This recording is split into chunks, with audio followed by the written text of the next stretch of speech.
Welcome to basics of physics. और आज हम बात करेंगे इलेक्ट्रोमैग्नेटिक फोर्स, न्यूक्लियर फोर्सेस। ठीक है, तो सबसे पहले देखते हैं electromagnetic force. Okay, electromagnetic force is a type of physical interaction that occurs between electrically charge particles. मतलब क्या हुआ कि इलेक्ट्रिकली चार्ज पार्टिकल्स के बीच में अगर कोई फोर्स लग रहा है, कोई फिजिकल इंटरेक्शन लग रहा है, तो वो क्या होता है? इलेक्ट्रोमैग्नेटिक फोर्स होता है। ठीक है, okay. It is the combination of all magnetic and electrical forces. मतलब क्या है? ये कॉम्बिनेशन होता है किसका? All magnetic and electrical forces. ठीक है, अब जो मैग्नेटिक फोर्स होते हैं, इलेक्ट्रिकल फोर्स होते हैं, इनको समझ लेते हैं। इलेक्ट्रिकल जो फोर्स होते हैं यानी इलेक्ट्रोस्टैटिक जो फोर्स होते हैं, वो आपके लग रहे होते हैं दो चार्ज जब रेस्ट में होते हैं। ठीक है, दो चार्ज पार्टिकल अगर रेस्ट में है तो इलेक्ट्रोस्टैटिक या इलेक्ट्रिकल फोर्स आ रहा होगा। लेकिन अगर वही चार्ज पार्टिकल मोशन में आ जाएंगे तो क्या आएगा? मैग्नेटिक फोर्स आएगा। ठीक है, ओके। तो जो इलेक्ट्रोमैग्नेटिक फोर्स है वो कॉम्बिनेशन है किसका? Magnetic force and electrical force का। ठीक है, इट मे बी अट्रैक्टिव और रिपल्सिव। ये अट्रैक्टिव हो सकता है और रिपल्सिव हो सकता है, डिपेंड करेगा चार्ज पार्टिकल कैसे हैं। अगर अनलाइक चार्ज पार्टिकल हो गए तो अट्रैक्टिव हो जाएगा, और लाइक चार्ज पार्टिकल हो गए तो क्या होगा? रिपल्सिव हो जाएगा। ठीक है, okay. Electromagnetic force is a fundamental force and exhibit electromagnetic fields. मतलब ये एक फंडामेंटल फोर्स है और जिनकी जो क्या करता है? एग्जिबिट करता है इलेक्ट्रोमैग्नेटिक फील्ड्स। यानी कि इलेक्ट्रोमैग्नेटिक का मतलब हो गया इलेक्ट्रिकल फील्ड, और मैग्नेटिक फील्ड जो है प्रोड्यूस होती है। ठीक है ना, किससे? चार्ज पार्टिकल से, और वहाँ से क्या आ रहा होता है? हमारा इलेक्ट्रोमैग्नेटिक फोर्स आ रहा होता है। तो इलेक्ट्रोमैग्नेटिक फोर्स जो है वो ये बताता है कि इलेक्ट्रोमैग्नेटिक फील्ड्स एग्जिस्ट कर रही होती है। ठीक है, आ रही होती है। Such as electric field and magnetic field, जो हमने डिस्कस किया। इलेक्ट्रोमैग्नेटिक का मतलब इलेक्ट्रिक फील्ड और मैग्नेटिक फील्ड। ठीक है, it is responsible for structure of nucleus and electrons bounds to nucleus and responsible for complete structure of nucleus। इसका मतलब ये हुआ कि ये जो है आपको क्या होता है? स्ट्रक्चर ऑफ न्यूक्लियस के रिस्पॉन्सिबल होता है। कैसे? Electrons bounds to nucleus. Electron क्या करते हैं? न्यूक्लियस को बाउंड कर रहे होते हैं और रिस्पॉन्सिबल हो जाते हैं कंप्लीट स्ट्रक्चर ऑफ न्यूक्लियस के लिए। मतलब जो स्ट्रक्चर ऑफ न्यूक्लियस है बेसिकली, ठीक है ना, वो किसकी वजह से आ रहा है? वो आ रहा है आपका इलेक्ट्रोमैग्नेटिक फोर्स की वजह से। ओके, कहीं ना कहीं पे इलेक्ट्रॉन्स और न्यूक्लियस के बीच जो फोर्स है वो क्या कर रहा है? बाउंड कर रहा है, सिस्टम को बाउंड कर रहा है। ठीक है, ओके। नेक्स्ट है लॉन्ग रेंज फोर्स। ये इसके कुछ पॉइंट्स हैं। Long range force and does not depend upon any medium for its operation. मतलब ये लॉन्ग रेंज फोर्स होता है और ये डिपेंड नहीं करता है किसी मीडियम का इंटरेक्शन। ठीक है, मतलब किसी मीडियम की ज़रूरत नहीं होती है इसको ऑपरेट होने के लिए। लॉन्ग रेंज मतलब कुछ सेंटीमीटर, कुछ मिलीमीटर, कुछ मीटर, कुछ 100 मीटर, इस तरह से ये फोर्स वर्क कर रहा होता है। ठीक है, नेक्स्ट पॉइंट है सेंट्रल फोर्स होता है ये। सेंट्रल फोर्स का मतलब क्या हुआ? अगर दो ऑब्जेक्ट हमने ले रखे हैं, दो चार्ज पार्टिकल ले रखे हैं, दो चार्ज पार्टिकल जो सेंटर है उनसे जो लाइन मिल रही होती है उस लाइन पे लग रहे होते हैं, इसलिए इनको सेंट्रल फोर्स कहता है। ठीक है, नेक्स्ट है कंजर्वेटिव फोर्स। नेचुरल फोर्स है ये, कंजर्वेटिव फोर्स है। मतलब इनके अंडर अगर कोई भी वर्क डन होगा तो वो क्या होगा? वर्क डन पाथ इंडिपेंडेंट होगा, जैसा हमने डिस्कस किया था स्टार्टिंग ग्रेविटेशन फोर्स में। नेक्स्ट है it is caused by the exchange of photons between two charge particle. ये कब आ रहा होता है? जब एक्सचेंज होता है किसका? फोटॉन्स का। ठीक है, फोटोन का एक्सचेंज होता है बिटवीन टू चार्ज पार्टिकल। मतलब 2 कूलम और 3 कूलम की अगर बात करें तो इन 2 कूलम और 3 कूलम के बीच में जब फोटोन का एक्सचेंज होगा तब ये क्या आएगा? इलेक्ट्रोमैग्नेटिक फोर्स पिक्चर में आएगा। ठीक है, ओके। कुछ एग्जांपल्स देखते हैं इसके based. Van der Waals force between two neutral molecules of gas is net sum of the electromagnetic force between electrons and nuclei of the two molecules. देखिए, अगर 2 न्यूट्रल मॉलिक्यूल्स हैं, ठीक है, न्यूट्रल जिन पर कोई भी चार्ज नहीं है, तो देखिए क्या हो रहा है? उन 2 न्यूट्रल मॉलिक्यूल्स के बीच में क्या हो रहा है? वैन डर वाल फोर्स आ रहा है। इलेक्ट्रिकली न्यूट्रल होते हैं वो, वैसे तो चार्ज होता है। ठीक है, तो इलेक्ट्रिकली न्यूट्रल मॉलिक्यूल्स की अगर बात की जाए तो उनके बीच में क्या हो रहा था? वैन डर वाल फोर्स आ रहा था। क्यों आ रहा होता है? क्योंकि net sum of electrostatic force between electrons and nuclei of the two molecules. यानी कि जो इलेक्ट्रॉन्स हैं और जो न्यूक्लियाई है ना, यानी कि न्यूक्लियस, ठीक है, उनके बीच में क्या आ रहा होता है? इलेक्ट्रोस्टैटिक फोर्स आ रहा होता है, जिसकी वजह से क्या आता है? वैन डर वाल फोर्स आता है। तो देखिए मॉलिक्यूल हमारे न्यूट्रल थे इलेक्ट्रिकली, लेकिन फिर भी क्या आ रहा है? उनके बीच में वैन डर वाल फोर्स आ रहा था, वीक फोर्स होता है ये। लेकिन आ क्यों रहा है? ये आ रहा है electrostatic force between electrons and nuclei, okay, of the molecules. ठीक है, नेक्स्ट है फोर्स ऑफ फ्रिक्शन। और फोर्स ऑफ फ्रिक्शन क्यों आ रहा होता है? Electromagnetic contact force between to bodies. मतलब 2 बॉडीज़ के बीच में जब कॉन्टैक्ट होता है तो वहाँ पे क्या होता है? जो मॉलिक्यूल्स हैं उनके बीच में क्या होता है? इलेक्ट्रोमैग्नेटिक फोर्स क्रिएट होता है और उसके बीच क्या होता है? फोर्स ऑफ फ्रिक्शन आता है। ठीक है, elastic force in spring, spring में जो इलास्टिक फोर्स है वो भी किसकी वजह से आता है, इलेक्ट्रोमैग्नेटिक फोर्स की वजह से आ रहा होता है, ठीक है। ओके, नेक्स्ट है the strong nuclear force. Next fundamental force कौन सा है, द स्ट्रॉन्ग न्यूक्लियर फोर्स। इसको देखते हैं। The strong attractive force which binds together the protons and neutrons in A nucleus. बात को समझते हैं कि स्ट्रॉन्ग अट्रैक्टिव फोर्स है जो क्या कर रहा है, बाइंड कर रहा है टुगेदर, एक साथ बाइंड कर रहा है किसको, प्रोटॉन्स को, न्यूट्रॉन्स को। यानी न्यूक्लियॉन्स जो है हमारे, यानी न्यूक्लियस के अंदर जो पार्टिकल्स हैं, है ना, प्रोटॉन्स एंड न्यूट्रॉन, उनको कौन बाइंड कर रहा होता है, स्ट्रॉन्ग न्यूक्लियर फोर्स, जो कि अट्रैक्टिव नेचर का है। Okay, it can not be electrostatic force because positively charge protons repel each other at small separation of 10⁻⁻15 metre. इसको बर्नफर्मी कहते हैं। इसका मतलब क्या हुआ, it can not be electrostatic force, ये इलेक्ट्रोस्टैटिक फोर्स नहीं हो सकता है बिकॉज पॉजिटिवली चार्ज प्रोटॉन्स जो हैं, जो प्रोटॉन्स हैं वो रिपेल करते हैं ईच अदर को, रिपेल करते हैं each other at small separation, ठीक है।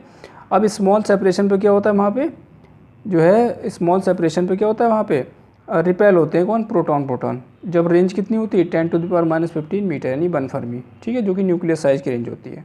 Okay, also gravitational force of attraction between two protons being much smaller या बिगर। जो ग्रेविटेशनल फोर्स हो रहा होता है दो प्रोटॉन्स के बीच में, ठीक है ना, वो क्या होता है, काफ़ी ज़्यादा वीक होता है and can not overcome this repulsion. तो जो रिपल्सन आ रहा है प्रोटॉन के बीच में, इसको वो ओवरकम नहीं कर पाता है, कौन, ग्रेविटेशनल फोर्स, वो काफ़ी वीक हो जाता है, ठीक है, इस रेंज में। नेक्स्ट है शॉर्ट रेंज फोर्स है, sorry strongest force in nature. ये जो नेचर है हमारा यूनिवर्स है, इसमें सबसे ज़्यादा स्ट्रॉन्गेस्ट फोर्स कौन सा है, स्ट्रॉन्ग न्यूक्लियर फोर्स, जो कि न्यूक्लियॉन्स के बीच में और जो है न्यूक्लियस के जो हमारे न्यूक्लियॉन्स हैं उनके बीच में लग रहा होता है, ठीक है। नेक्स्ट है short range force that operates only over size of nucleus, ठीक है। मतलब ये शॉर्ट रेंज फोर्स है और कब ऑपरेट होता है, जबकि न्यूक्लियस के साइज पे क्या सेपरेशन हो, मतलब सेपरेशन कितना होना चाहिए, बर्नफर्मी के आसपास या फिर 10⁻⁻15 के मीटर के आसपास, ठीक है। तो ये कुछ प्रॉपर्टी हैं स्ट्रॉन्ग न्यूक्लियर फोर्स की, कुछ और प्रॉपर्टी उनको देख लेते हैं, ठीक है।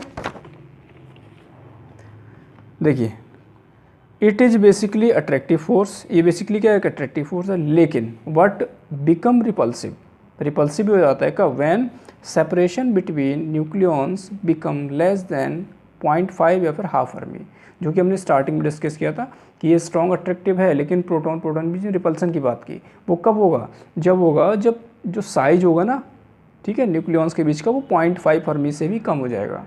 अगर 0.5 फर्मी से ज़्यादा लेंगे तो हमेशा अट्रैक्टिव रहेगा वो, ठीक है।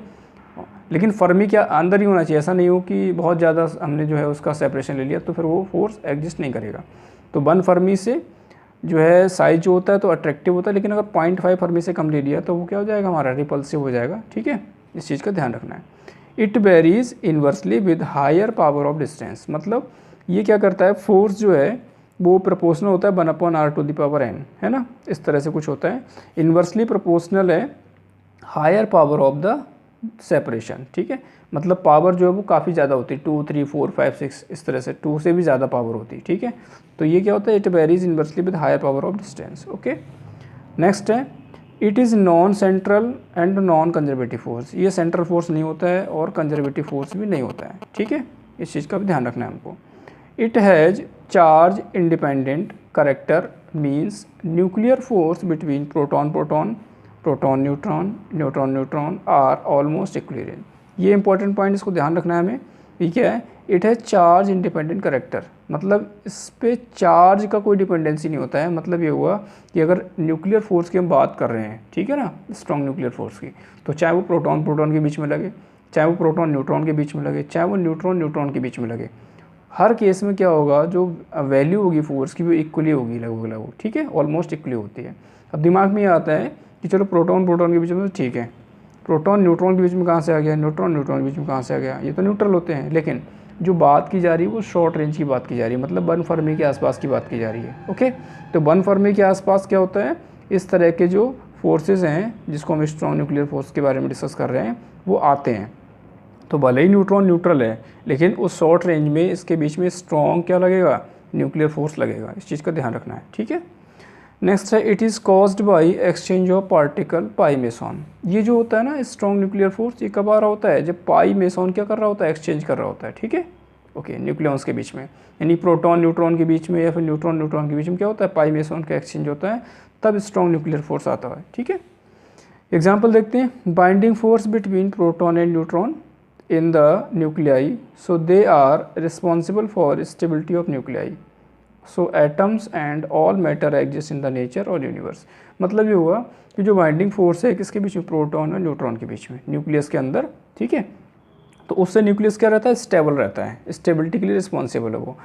और जितने भी एटम्स हैं और मैटर्स हैं इस पूरे नेचर में, इस पूरे यूनिवर्स में, अगर वो एग्जिस्टेंस में है तो किसकी वजह से है, स्ट्रॉन्ग न्यूक्लियर फोर्स की वजह से। ओके, ठीक है, आगे देखते हैं। Radio activity occurs in heavier nuclei because of insufficient force between nucleons. मतलब जो रेडियो एक्टिव एलिमेंट्स होते हैं वो क्या करते हैं, डिके करते हैं, ठीक है, अपने अपने अंदर से क्या करते हैं, डिके करते रहते हैं। ओके, तो वो जो रेडियो एक्टिविटी की जो कॉन्सेप्ट है, रेडियो एक्टिविटी की जो है थ्योरी है, वो कब आ रही होती है, जब हैवियर न्यूक्लियाई में, ठीक है, इनसफिशिएंट फोर्स ऑफ क्या आ रहा होता है, न्यूक्लियर इनसफिशिएंट फोर्स आ रहा होता है बिटवीन द न्यूक्लियॉन्स, है ना।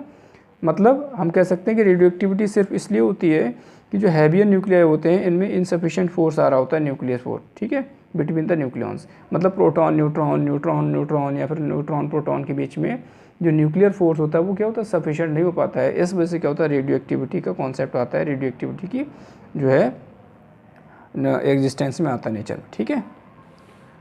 नेक्स्ट है हमारा वीक न्यूक्लियर फोर्स, ठीक है, ये फंडामेंटल लास्ट फोर्स है, इसको डिस्कस कर रहे हैं हम लोग। क्या ये, the force that appears only between elementary particles involve in the nuclear process. मतलब ये फोर्स कब अपीयर होता है, जब एलिमेंट्री पार्टिकल्स इन्वॉल्व होते हैं न्यूक्लियर प्रोसेस में। कैसे, देखते हैं इसको। बीटा डिके ऑफ न्यूक्लियन, अगर न्यूक्लियन से बीटा डिके हो रहा है, ठीक है, तो वहाँ पे क्या आएगा, वीक न्यूक्लियर फोर्स आएगा पिक्चर में, ठीक है। Okay, the nucleus emit an electron and neutrino. Nucleus क्या करता है, इमिट करता है एक इलेक्ट्रॉन को और न्यूट्रॉन को, जो कि क्या होता है, हमारा अनचार्ज होता है। Because they are interact with weak nuclear force, क्योंकि उनके बीच में क्या लग रहा होता है, इलेक्ट्रॉन और न्यूट्रॉन के बीच में वीक न्यूक्लियर फोर्स लग रहा होता है। तो न्यूक्लियस क्या करते हैं, उनको इमिट कर देता है, ठीक है ना। Okay, any process involved neutrino and anti neutrino is governed by week nuclear force. मतलब ऐसी कोई भी प्रोसेस जहाँ पे न्यूट्रिनो की बात हो रही है और एंटी न्यूट्रिनो की बात हो रही है, यानी इन दोनों में से कोई भी क्या हो रहा है, इमिट हो रहा है, तो वहाँ पे कौन सा फोर्स आ रहा होगा, वीक न्यूक्लियर फोर्स आ रहा होगा, ठीक है। ओके, शॉर्ट रेंज फोर्स होता है, यानी न्यूक्लियर साइज पे वर्क करता है ये, है ना, 1 फर्मी के आसपास। It is caused by boson. यहाँ पे एक पार्टिकल है बोसॉन, ठीक है, इसकी वजह से क्या होता है, इसके एक्सचेंज होने की वजह से क्या होता है, बिग न्यूक्लियर फोर्स पिक्चर में आता है, ठीक है। तो ये कुछ हमारे पास फोर्सेस थे, फंडामेंटल फोर्सेस, जिसमें हमने इलेक्ट्रोमैग्नेटिक की बात की एंड स्ट्रॉन्ग न्यूक्लियर फोर्स की बात की and then last big nuclear force की बात की। तो ये हमारे कुछ फंडामेंटल फोर्सेज हैं, ठीक है ना, इनको बारी बारी से हमने डिस्कस किया। तो चलिए रेशो देख लेते हैं इनका कि रेशो वाइज किसकी स्ट्रेंथ ज़्यादा है, कौन स्ट्रॉन्ग है कौन वीक है। तो सबसे पहले जो नंबर आता है वो किसका आता है, स्ट्रॉन्ग न्यूक्लियर फोर्स का, यानी सबसे ज़्यादा स्ट्रॉन्ग है नेचर में कौन सा है, स्ट्रॉन्ग न्यूक्लियर फोर्स। उसके बाद नंबर किसका आता है, इलेक्ट्रोमैग्नेटिक फोर्स का। देन उसके बाद कौन है, वीक न्यूक्लियर फोर्स है, और लास्ट में कौन है, ग्रेविटेशन फोर्स। तो सबसे वीकेस्ट फोर्स कौन सा होगा, ग्रेविटेशन फोर्स। उससे स्ट्रॉन्ग कौन सा होगा, वीक न्यूक्लियर फोर्स। और उससे स्ट्रॉन्ग कौन होगा, इलेक्ट्रोमैग्नेटिक फोर्स। एंड सबसे स्ट्रॉन्ग कौन होगा, स्ट्रॉन्ग न्यूक्लियर फोर्स, ठीक है। लेकिन अगर न्यूमेरिकली स्ट्रेंथ इसकी चेक करें रेशो वाइज, तो स्ट्रॉन्ग न्यूक्लियर फोर्स, फिर रेशो इलेक्ट्रोमैग्नेटिक फोर्स, है ना, electromagnetic force, then weak nuclear force, then gravitation force. इनका जो रेशो है स्ट्रेंथ वाइज वो कितना है, 10⁻38 रेशो 10⁻36 रेशो 10⁻25 रेशो 1। तो ये इनका रेशो है न्यूमेरिकली वाइज, पावर वाइज, ठीक है, कितना कितना कौन है। लेकिन अगर ये पता करना हो कि कौन सा वीक है, कौन सा स्ट्रॉन्ग है, कौन सा किससे स्ट्रॉन्ग है, तो ये आपको ये जो है ये पता होना चाहिए कि कौन सा फोर्स किससे ज़्यादा स्ट्रॉन्ग है। तो सबसे ज़्यादा स्ट्रॉन्ग कौन सा है, strong nuclear, then electromagnetic, then weak nuclear, और सबसे लास्ट में कौन सा, ग्रेविटेशन फोर्स। तो इस नेचर का सबसे वीक फोर्स है ग्रेविटेशन फोर्स, और सबसे स्ट्रॉन्ग फोर्स कौन सा है, स्ट्रॉन्ग न्यूक्लियर फोर्स, ठीक है। तो ये हमारा यहाँ पे था फंडामेंटल फोर्सेस के बारे में पूरा डिस्कशन। आई होप आपको समझ आया होगा, एंड थैंक्स फॉर वॉचिंग।